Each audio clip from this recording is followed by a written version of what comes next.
But if our view of logistics is limited to just this particular aspect, it's going to be very difficult to scale up. Because today customers are not looking at logistics as just point A to point B. We heard about predictive analysis. The last panelist mentioned something, preventive analysis, predictive analysis are coming in. Customers also want your operations person, your transport person, your marketing person, not just to tell them the codes, but even give suggestions that, sir, historically, these are the months in which the rates are a bit low for a certain sector. This is the period of the Chinese New Year. They know a lot of things, but that 3 months pehle, which logistic company 3 months ago, 4 months ago is giving that prior intimation. Our teams need to be trained on these, how to handle customers, how to handle data. Workplace safety.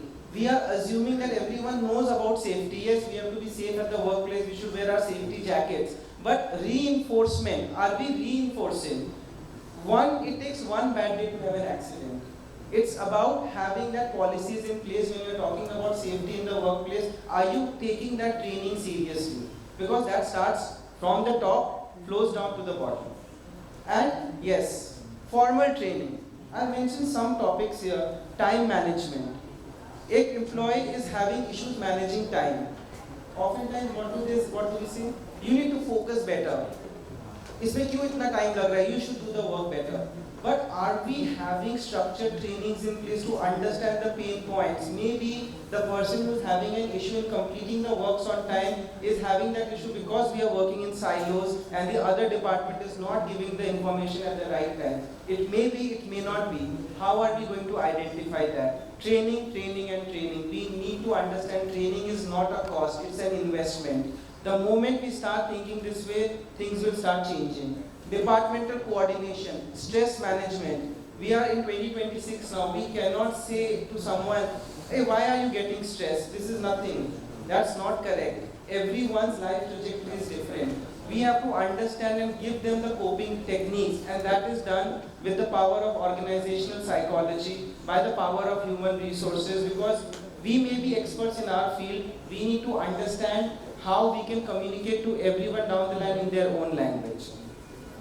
And it's very important we need to get aware also, because we often feel there is a lack of skills. But government is working on this. Government has created Logistics Sector Skill Council, where we can hire employees, we can hire apprentices in operations, in transport, in picking and packing, in couriers, in many other transport related functions. And Apprentice Act 1961 is making it mandatory for any company with 10 plus employees to have at least a minimum apprentice in your system. And this is a very good scheme of the government. LSC is very, very positive and very proactive in dealing with the right apprentice. But it's up to you to approach, and if you need any help in approaching, we are there, we can also assist you in that. Finally, it all boils down to this. When we talk about skilling, when we talk about workforce development, are you considering your company to be part of a high prestige industry? If we are going and telling that, we work in logistics sector, nothing happens here. Or we can say we work in the logistics sector, which is the backbone of the Indian economy. The choice is ours, because once we consider logistics to be part of a high prestige industry, we will invest in HR to improve efficiency of the existing workforce. We will create those SOPs so that we don't have service failure when a senior employee quits the organization. It has to be centralized.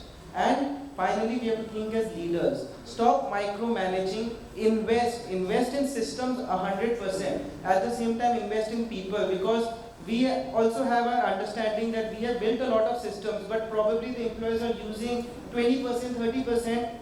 They are just using what they need to get the job done. We need to get that culture in so that they are also more focused on utilizing the infrastructure available, so that we can stop micromanaging and scaling up.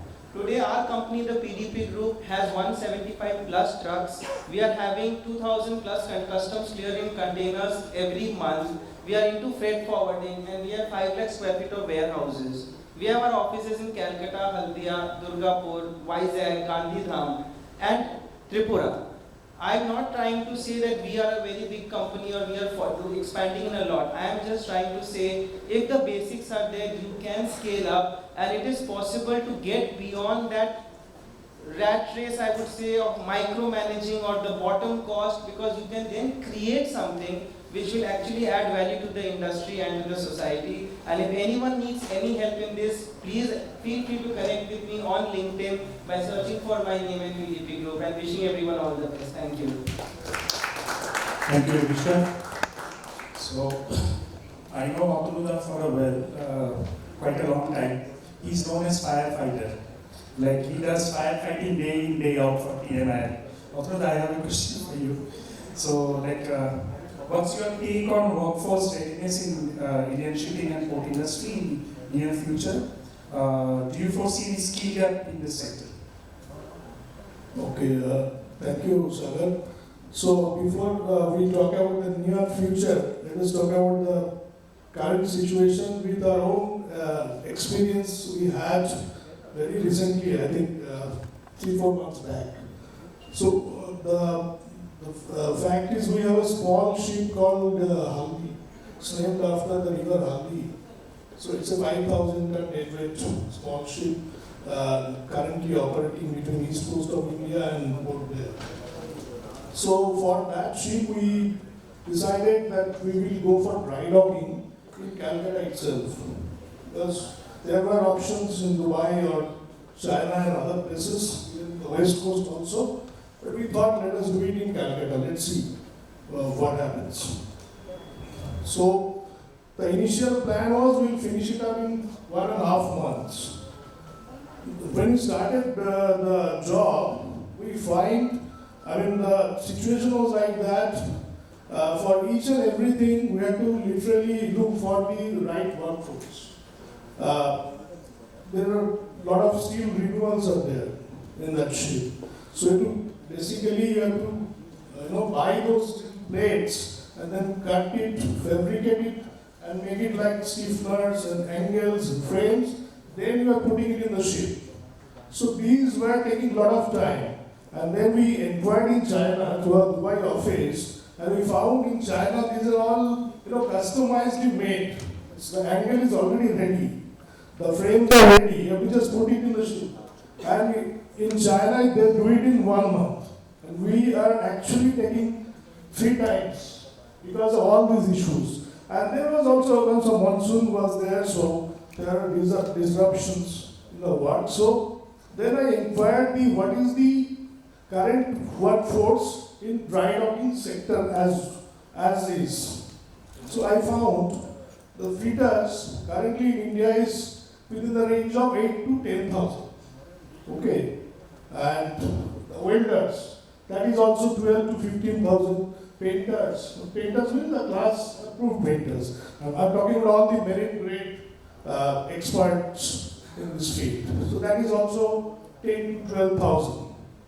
Now, the coastal fleet wise, if you see the deadweight capacity, in Indian fleet is presently is 2 million tons, 2.03 to be precise. And as per the growth, if I short term I see 2030, we are going to be almost 3 million deadweight. So we are having almost 50% increase in the fleet size in terms of the deadweight capacity of the vessels. But so we are not ready. The current situation is we are not ready. Then in next hardly 4 to 5 years, how can we be ready with such a planning? I know Avishkar was talking about the skill council and everything. That is, that sounds very good, but reality is not like that. What I feel. See, in China, if you see, they have done it in a state-led manner.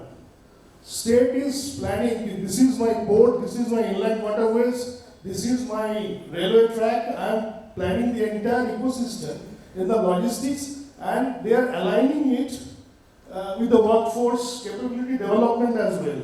So that kind of synergistic model, unless we have in our country, I think it is far from what we are expecting. True. One more thing I just like to understand, because you have the exposure of working with Tata Group and all. So it's like Indian shipping and logistics industries supported by workforce in huge number, and it lacks automation and digital drive. So going forward, the improving efficiency is unavoidable. So do you think automation can engage